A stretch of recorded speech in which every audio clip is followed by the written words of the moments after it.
بیچاری کئی روز سے دم توڑ رہی ہے، ڈر ہے خبر بد نہ میرے منہ سے نکل جائے، تقدیر تو مبرم نظر آتی ہے ولیکن پیران کلیسا کی دعا ہے کہ یہ ٹل جائے۔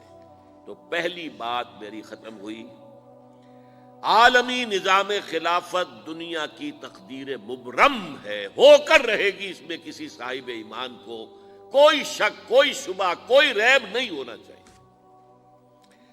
البتہ اس کا اب دوسرا پہلو کیا ہے، اس کا آغاز کہاں سے ہوگا؟ پہلی بات تو یہ، ہمارے بعض لوگوں کے ذہنوں میں، سادہ دل لوگ وہ سمجھتے ہیں کہ پوری دنیا میں ایک ہی دفعہ آ جانی چاہیے، یہ کوئی علاقائی خلافت تو نہیں ہو سکتی، خلافت تو عالمی ہوتی ہے۔ ان سے میں کہتا ہوں، عالمی خلافت کب تھی جناب؟ یہ تو نہ خلافت راشدہ میں عالمی تھی، کیا ہندوستان شامل تھا اس میں؟ کیا چین شامل تھا؟ کیا یورپ شامل تھا؟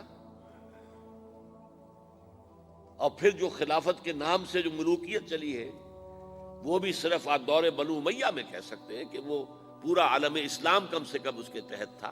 بعد میں خلافت عباس، بنو عباس میں، اور فاطمیین کی خلافت میں، اور آل عثمان جو ہیں آٹومان ٹرکس کی خلافت میں ٹکڑے تھے، حصے بکھرے تھے، کوئی مانتا تھا، کوئی نہیں مانتا تھا۔ اور سب سے بڑی بات یہ، اگر ایک دم پوری دنیا پر خلافت قائم ہو سکتی تو حضور کے دست مبارک سے ہوتی، لیکن نہیں ہوئی۔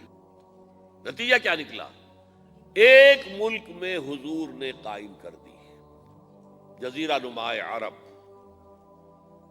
یہاں خلافت قائم ہو گئی، حضور خلیفہ ہے۔ اس کے بعد آپ کے خلفائے راشدین نے پھر اس کو وسعت دی، شرقاً غرباً شمالاً، 3 کالمز نکلے ہیں فوجوں کے، صحابہ کرام کے، 3 کالمز، ایک ایسٹ ورڈ، ایک ویسٹ ورڈ، ایک نارتھ ورڈ۔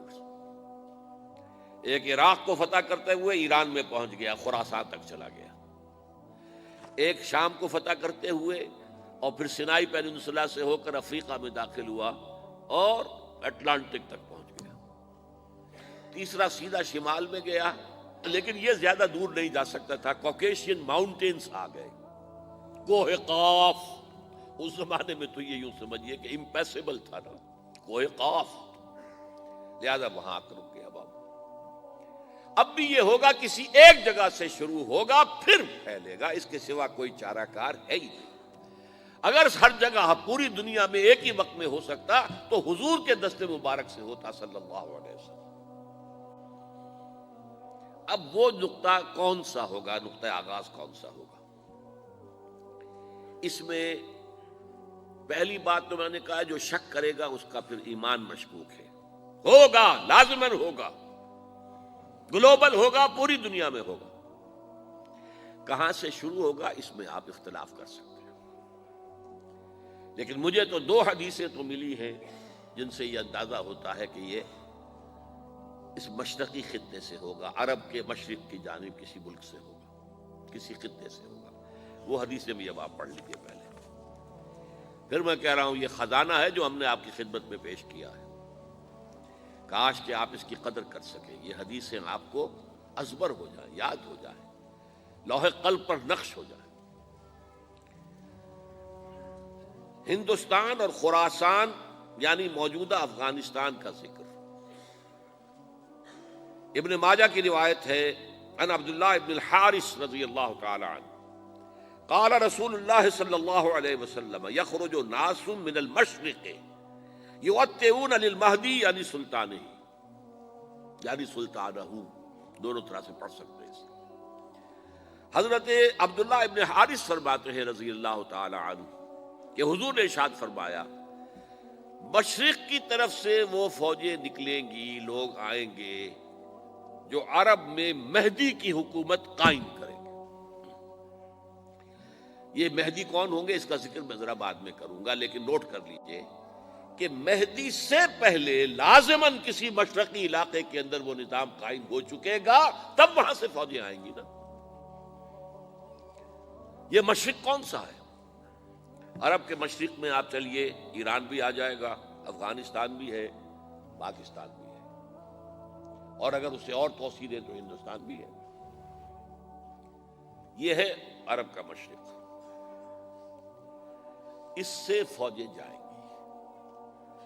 اس کا کیا مطلب ہے کہ اس میں سے کسی جگہ پر نظام خلافت پہلے قائم ہو جائے گا، تاکہ وہاں سے فوجیں جائیں گی جو جزیرہ نماء عرب میں حضرت مہدی کی حکومت کو قائم کریں گی۔ اب دوسری حدیث سنیے، یہ سنن ابن ماجہ کی حدیث تھی جو میں نے آپ کو سنائی، آپ نے پڑھی۔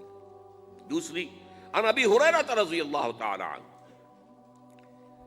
یہ ترمذی شریف کی روایت ہے، قال قال رسول اللہ صلی اللہ علیہ وسلم یخرج من خراسان رایات سود لا يردها شیء حتی تنصب بإیلیا۔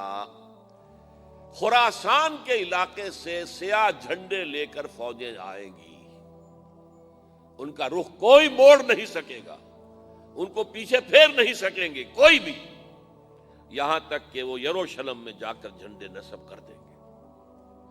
ایلیا حضور کے زمانے میں یروشلم کو کہتے تھے۔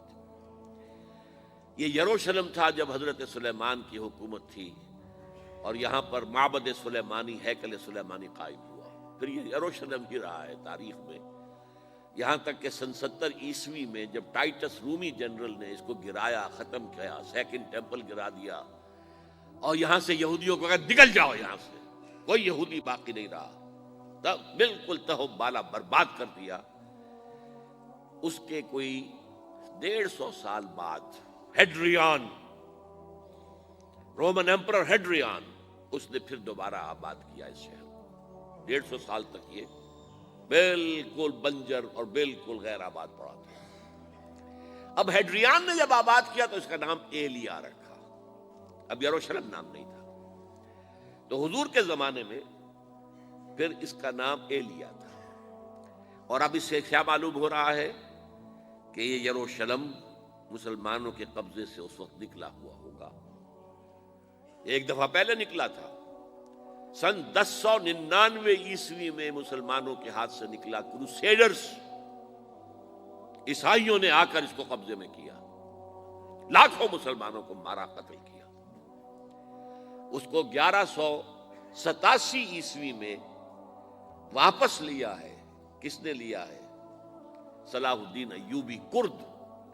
عرب کھوکھلے ہو چکے تھے، عربوں نے کھویا، واپس نہیں لے سکے، بہت حکومت کر چکے تھے، 400-500 برس کی حکومت کر کے، اور ان کے عیش اور ان کے آرام، اب ان میں جان نہیں تھی کہ وہ واپس لے سکے۔ واپس لینے والا گرم کرد خون تھا، صلاح الدین ایوبی۔ تو گویا کہ اب آپ سمجھئے کہ 88 برس تک عیسائیوں کا قبضہ رہا یروشلم پر۔ اب 1967 میں یہودیوں نے قبضہ کیا ہے، اور اب 38 برس تو ہو گئے، 88 نہیں تو 38 برس تو ہو گئے ہیں، لیکن وہ دور آئے گا کہ اب پھر لیں گے، لینے والے عرب بھی نہیں ہوں گے، خراسان کے علاقے سے فوجیں آئیں گی۔ یہ خراسان کیا تھا؟ ایلیا تو میں نے آپ کو بتا دیا، یروشلم کا نام ہے۔ خراسان اس زمانے میں ایک بہت بڑے ملک کو کہتے تھے، کچھ حصہ پاکستان کا بھی اس میں شامل ہے، کچھ حصہ ایران کا بھی ہے۔ ایران کے اس حصے کو اب بھی خراسان کہتے ہیں، وہ ایک صوبہ ہے، خراسان ایک صوبہ ہے ایران کا چھوٹا سا۔ پاکستان میں خاص طور پر یہ جو علاقہ مالاکنڈ ایجنسی کہلاتی ہے، اس سے اوپر جتنا علاقہ ہے، اور یہ جو واخان کی ایک پٹی آتی ہے اوپر، واخان افغانستان کی ایک پٹی سی دم سی چلی آتی ہے جو جا کر چائنا کی سرحد سے مل جاتی ہے، یہاں سے لے کے یہاں تک یہ جو مالاکنڈ کا وہ درہ ہے اور پہاڑ ہے، یہ بھی خراسان کا حصہ ہے۔ باقی تقریباً 2/3 آف افغانستان ساؤدرن حصہ نہیں ہے خراسان کا حصہ، یہ سیستان کہلاتا تھا، یہ خراسان نہیں ہے۔ لیکن یہ کہ اوپر کا 2/3 آف افغانستان، اور اس کے ساتھ یہ جو عرب، جو اب یہ ترک ممالک آزاد ہوئے ہیں سوویت یونین کی ڈسولوشن کے ساتھ، یہ سارا علاقہ کہلاتا ہے خراسان بزرگ، دی گریٹ خراسان۔